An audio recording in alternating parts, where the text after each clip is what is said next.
Welcome back. In this video, we're just going to be comparing these two NH35 movements that were purchased from different sellers on AliExpress. We're going to discuss the price, the shipping time, the packaging. We'll look at any visual differences, and then I'm going to put them on the timegrapher, and we'll just compare them in different positions to see how accurate they arrive from the sellers. Both movements were purchased from sellers with a large number of sales and positive reviews.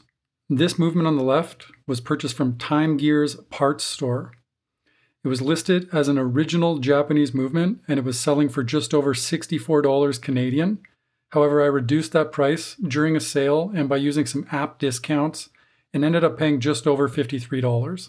The movement on the right was purchased from Miyuki official store. It was not listed as an original genuine Japanese movement, only as a high accuracy NH35 movement. AliExpress is just full of counterfeit items, so I'm not really sure that any of these NH35 movements on there are truly genuine, but who knows. What I did notice, however, is there seems to be two prevalent versions of this movement on AliExpress. There's versions such as the ones that I purchased, where the date driving wheel is made from black plastic. When an NH35 movement on AliExpress is listed as original or genuine Japanese, this is the style that you'll see. It always has that black part. Then there are less expensive versions that look different. And the easiest difference to spot is that date driving wheel I just pointed out on the Japanese versions is metal on the other versions.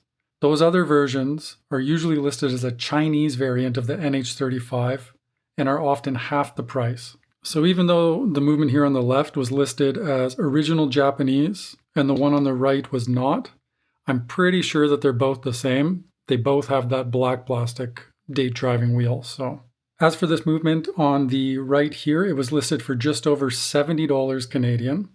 And with some discounts again on the app, I ended up paying just under $63. So I actually paid about $10 more for this movement, even though it wasn't listed as an original Japanese movement. Let me know in the comments if you'd be interested in a video explaining how to get items at discounted prices, and I'll put something together for you guys. Sometimes it can make a pretty significant difference. Anyways, back to the movements. Both of these movements were purchased just after Christmas and took around 2 weeks or so to be delivered to Canada. Considering they were shipped over the New Year holidays, I was pretty happy with that. I'd say that even though they're packaged differently, they are both similarly protected. They both arrived in hard plastic cases inside of bubble wrap, but upon further inspection, there are a few small but notable differences. Firstly, when shaking them to simulate moving during transport, the one on the left here in the round case is able to rattle and move around in the case, whereas the one on the right feels much more secure. Second, you'll notice that this movement was shipped in a plastic bag. Inside of that plastic bag is a hard plastic case, and then inside of that case, the movement is in another plastic bag, and underneath that, a layer of bubble wrap. This movement, however, was not quite as tightly sealed. It was only shipped in a layer of bubble wrap and then inside of this plastic case, which if you look at has openings around the edges where dust could potentially enter depending on how it was stored. Those are small differences, but if I was giving points for packaging, the winner would have to be the Miyuki movement in this situation. As you can see, both of these movements came with a spare crown stem, which is really nice to see. So big thumbs up to both suppliers for that. Let's get these things unpackaged and see if there's any noticeable visual differences. But first, I'll throw on some of these finger condoms that I picked up from AliExpress so that we don't get these movements pregnant.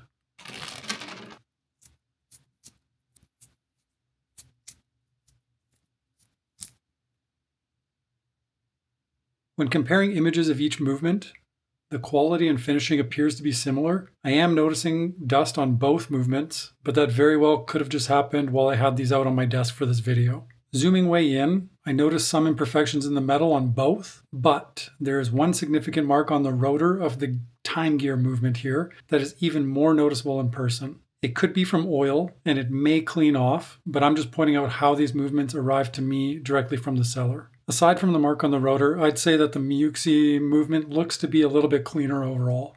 All right, moving on.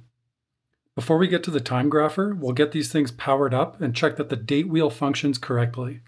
These movements take approximately 40 to 50 turns to fully wind the mainspring, and they have a slipping bridle, so there's no worry about overwinding it. I'm going to do 50 turns to make sure that we're testing at max power reserve. All right, so now we're going to just check to see that the date wheels are working correctly. But a very important note when manually changing the date on an automatic movement is to never change the date while the date change mechanism is engaged, or you'll risk damaging the movement. So this usually happens around midnight, but it differs between movements. It's recommended not to change the date if the watch time is showing between 10 p.m. and 2 a.m. To play it safe, I always first set the time to 6:30 a.m. or p.m. because then it doesn't matter as it's well outside of the date change window. However, because we don't have hands on these movements right now, I don't know what time they're set to. So we're not going to do any manual changing of the date wheel right now. I'll test that later when I assemble these watches.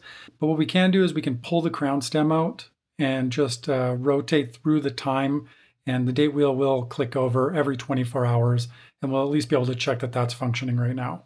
So just looking right here where we are at the 3 o'clock position, the date is now set to 21. So I'm just going to pull the stem out, 2 clicks there, we're in the second position.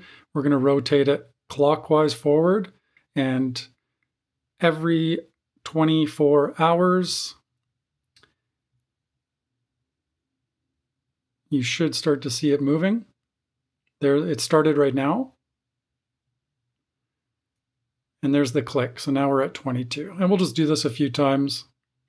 Something to note about the NH35 movement is the date wheel typically changes gradually, starting about 10 to 15 minutes before midnight, and then it finishes at midnight. So don't panic if it starts shifting at 11:45 on the dial when you have hands on it. That's normal. Here it is moving again. And there's the click. There it's moving again. And there's the click. So if you want, you can move forward through a full cycle and make sure that every date engages correctly, but for the sake of this video, I'll just check a couple of each and we'll move forward.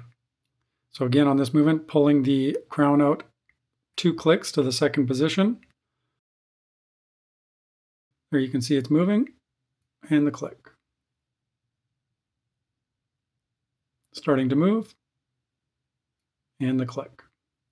All right, so both date wheels seem to be functioning as they should. So let's get these guys on the timegrapher, test them out, and then compare the results. But first, we'll power up the timegrapher and adjust to the appropriate settings for an NH35 movement.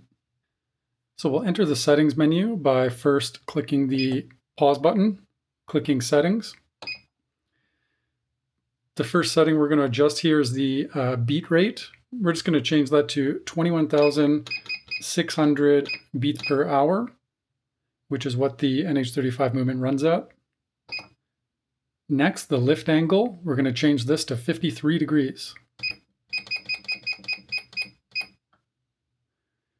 Test period, we'll leave it at 12 seconds. That's a good length. And that's it. We're going to click out of the menu. Starting with the movement on the left here, we'll get this guy loaded up into the timegrapher. And I'm just going to test it in all 6 positions and record the results of each. And I'll probably fast forward as I do it so you don't fall asleep on me. If you're not sure why I'm choosing specific numbers on here, you can check out my video on this Weishi 1000 timegrapher. I'll link to it at the top of the screen right now, or you can just find it on my channel.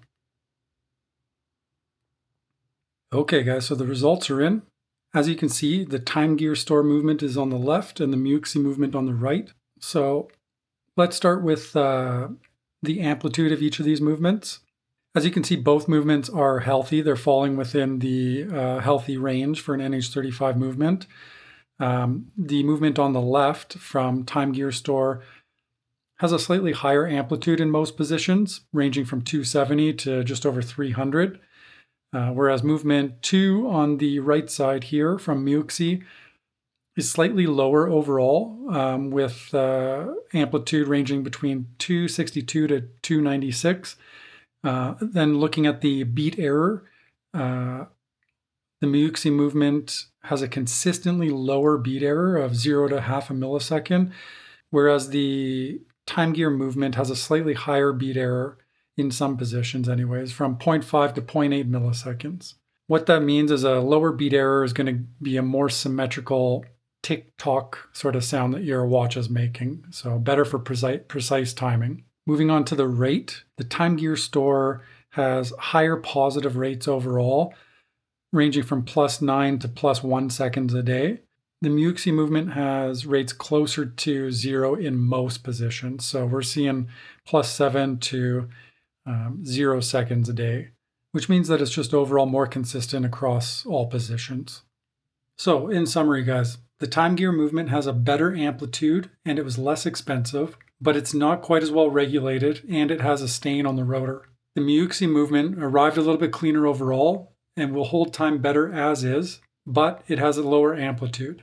If you were to clean, reassemble, and regulate both of these movements though, it might be a different story. Out of the box, as they arrived, both of these movements are completely acceptable and I wouldn't hesitate buying from either supplier again.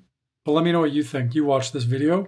If you were going to order from one of these shops, which one would you choose and why? Let me know. I'll post links to everything shown in this video in the description below if you'd like to get something for yourself. And if you enjoyed this video, it would definitely motivate me to make more if you would like, subscribe, and maybe leave me a comment below. It doesn't even have to be watch related. You can tell me your favorite dad joke. I don't care. Anyways, that's it for today. I'll see you all in the next one. Bye-bye.